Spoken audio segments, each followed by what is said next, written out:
All right, TGI Friday. I apologize for not having one last week. There was a reason. I was going to do one on Sunday at the Ride to Remember, but kind of got distracted by a lot of other stuff going on there with the Gold Star family members.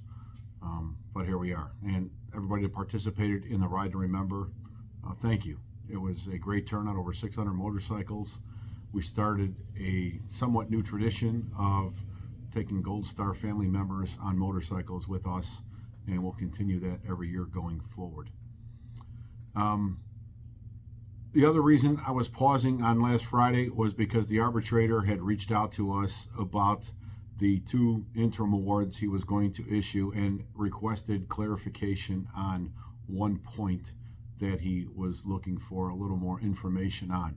He did not tell us which proposal it was, whose proposal it was, but he had scheduled a Zoom call for yesterday to address that issue and made it very clear he was ready to issue an interim award shortly after getting that clarification. Well, he did not wait until that Zoom meeting yesterday morning. That turned into a conversation about the rest of the mediation process and arbitration going forward, but he did issue the interim award on Wednesday morning. We were granted arbitration for termination, as we had been seeking for some time now. He did not take an either-or approach as he had implied that he was going to, but he took about 90% of our proposal and mixed in, I would say, about 10% of the city's proposal for the arbitration provision. I'll have a little more information and what that really means, but the simplest explanation is this. If you are given charges that result in a termination recommendation or a suspension of 66 days or more, you will be able to file a grievance and request arbitration at that point instead of going to the police board if you so desire. That option will be entirely up to the officer with the advice of this lodge, but we'll deal on a case-by-case basis. Is there some instances where the police board still might be a better option? Yes. But many times they have proven themselves extremely biased and one-sided, especially with the more notable cases, and they just can't wait to get the pitchfork and torch out along with the rest of the mob out there, but onward we go.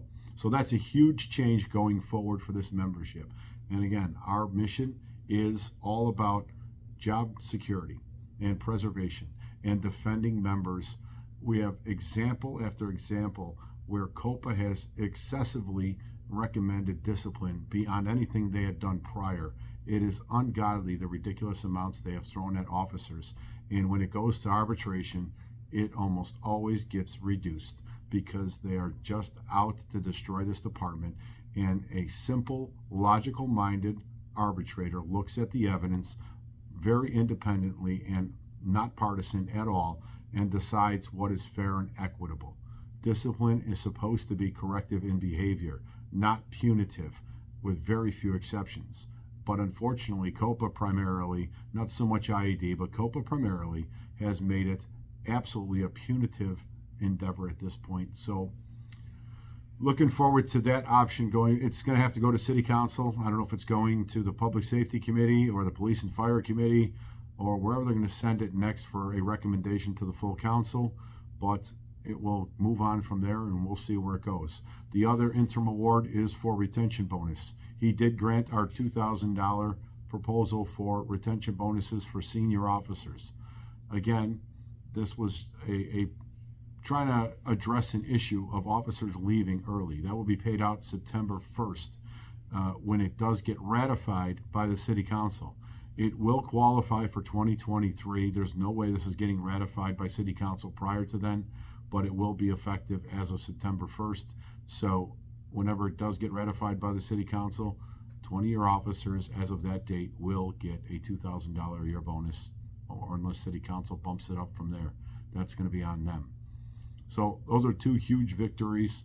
The rest of the arbitration process is not going to be that simple. It will be timely, though. We are on a schedule going forward from here, and we'll see what that fruit that bears. Lastly, I'm going to address the team takeover, and I stress that phrase very lightly, and the mayor's ridiculous comments 2 days ago. The teen takeover on Roosevelt Road was not teen takeover. It was looting. It was mob action. It is in the ordinance, Mr. Mayor. Look it up.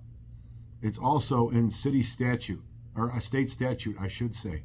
I would hope you'd be familiar with that. Nobody is renaming anybody little mini Al Capones, but they certainly, in many cases, have the same terrorizing effect that Al Capone had 100 years ago with these teen takeovers, where they think they can do whatever they want with no repercussions, no parental supervision, and no accountability, specifically, apparently, by the mayor's office in City Hall, who wants to excuse all this bad behavior because Chicago has a past. So that means do whatever the hell you want, apparently. You're proving yourself to be exactly who we were afraid you were going to be. You are taking CTU's lead and making excuses for bad behavior like they have done for many years now in the school system, not giving quality education, indoctrinating kids, and making them victims where they think that they are entitled to behave any way they want because of past wrongs, either perceived or in reality. It is a terrible way to govern a city. You are slowly destroying it bit by bit by bit. This is a beautiful city that has so much opportunity, and even for those teens, but that does not give them the ability to act any way they want. And I don't care if they're white, black, or brown. There is an obligation. Parents should be held accountable and responsible, but until your rhetoric changes, this probably doesn't get any better. It only gets worse. So I'm calling on the aldermen. You run the city, not the mayor. The mayor steers the ship in theory, but you can have a drastic effect on what happens in this city. Don't be part of the problem. Be part of the solution, and let officers proactively engage in trying to stop this nonsense and not make excuses for those bad behavior. All the aldermen should be publicly calling out what happened.